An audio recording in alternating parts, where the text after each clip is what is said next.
Once again, on Pandemic Cooking with Wendy, so many of the people I cook with, they really don't measure out their ingredients. They just kind of know. It's instinctive.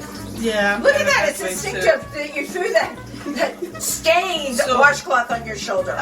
I actually already poured some in there and I don't want to do it again. Okay, what would you say though for our people watching that that's like a quarter of a teaspoon or? Yeah, okay. Okay, she's just agreeing with me. It probably isn't. All right, this is quite the mess here. Okay, now so we have. This is quite a lot, so I would put this here.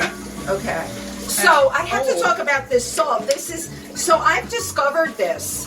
This is kosher salt, and a lot of the recipes I've made or even looked at use kosher salt because people say it's more salty. So this is coarse. It's coarse. That's why I'm doing this.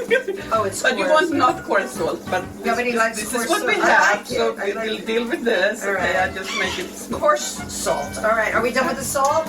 Yeah. Good, that goes over on this counter. All right. All right. Now, Yes.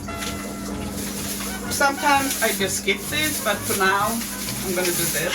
I have flour. Aren't you impressed? That's not what I'm going to do now. No, she didn't like my flour.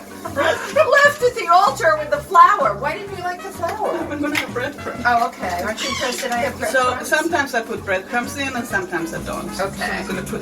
But how do you know when to do it? Okay, that, ladies and gentlemen, that's like a high tablespoon of breadcrumbs. I'm trying to give measurements All right. to the audience. Okay, what's next? Now, le moutarde. Mustard. Oh, the mustard. I bought the mustard. Where is the mustard? Here's the mustard. We have, is Dijon okay? Yes. Okay. Perfect. You weren't specific. So this is also some special thing. Some people like to put a little dash of nutmeg in. Okay. Oh, that sounds special. How But I much? was going to save the nutmeg actually for the mashed potatoes that is supposed to be to the meatballs later. Okay. But this, Can I squirt it? sure, Oh, just, could she let me do something? I'm so excited. just a little. Oh, I can't use Oh, you any can of my get- measuring? All right. So, if you're going to put this in, it's what, like half a teaspoon? good. Okay. Perfect. So, there you go. That's how much you need. And you're putting that into that big glop there. Yeah. Okay. Are we mixing it yet? Some people don't do that. Yeah, but we have to I mix like it with the our taste of hands. mustard. We have to mix it with our hands. Yeah. That's kind of But you can- gross. But you have to get dirty with meatballs. Should we wash our hands first, or should I use my cooking gloves? You can do that, or you can wash your hands. We're going to roll them in our hands. Okay, I think I want my cooking gloves. I mean, some people take 2 tablespoons of Some rolled meat. people can get a thrill making meatballs while standing still. That's easy for some people. All right, let's keep going. I don't want those gloves. I like these gloves here. All right. Okay, so you can like mash it all together. Okay, I'm going to wash my hands. Get down and dirty. And while I wash my hands, let's talk about, was this a family recipe for you in Sweden? Well, yeah, the Dijon mustard is kind of special. You don't have to put any other ingredients than salt and pepper. I usually But then use wouldn't that be kind of plain with salt and pepper? not with the onions. Look, you have my dish now. Oh, pardon me. Not with the onions. Then that gets flavor. Okay. All right. Now I'm glopping the whole thing together. Okay. What a mess. Ooh. And is this part of the tradition that you glop it all together with the? Oh, you have to mix it really well. But couldn't I use a utensil for this? You could, but it's more simple to do with your hand. Well, ooh, if you really get into it, it's the feel of it in your fingers. Oh, look, and it's actually mixing. Yeah, you're doing very good. I'm doing well in the mixing part of this. That's because she didn't ask me to chop. I don't like chopping.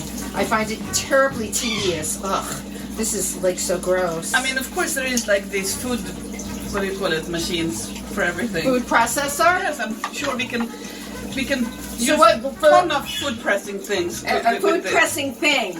So you might have a food pressing thing at home. If Is you that have that, do you know how to use it? Is that a food processor? I don't know.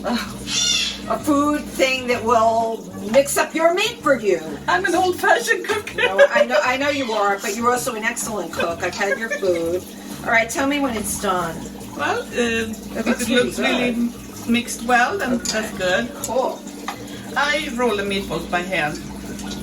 Are we doing There that is a next? fancy way that might not be so recommendable right now, but you take 2 tablespoons and put meat there, and then you roll them in the tablespoons and then put them down.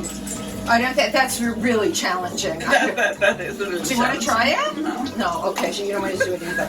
Okay. It could be real fun, entertaining. But we might have meatballs all over the place. Yeah, they might go in. Nugget, you want meatballs? That's the thing with cooking, ladies and gentlemen. It's messy. It is. It's messy, and I don't like messy. But I am here today, and I'm going to roll my first meatball. All right. All right. How much meat do you take? Like this too much? You don't want them that big. I'm already failing at this Swedish meatball task. Well, actually,